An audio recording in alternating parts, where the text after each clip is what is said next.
di makatingin. Sana'y huwag mo na itong palipasin at subukan lutasin sa mga sinabi mo na ibang nararapat sa akin, na tunay kong mamahalin.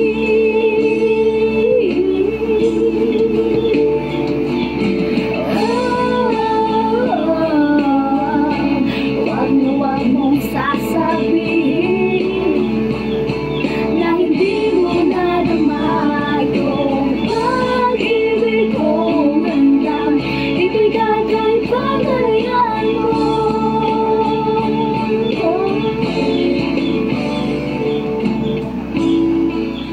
Man ang naakala na ako'y isang bituin na walang sasambahin, di ko man ito ipakita. Abot langit ang daing sa mga sinabi mo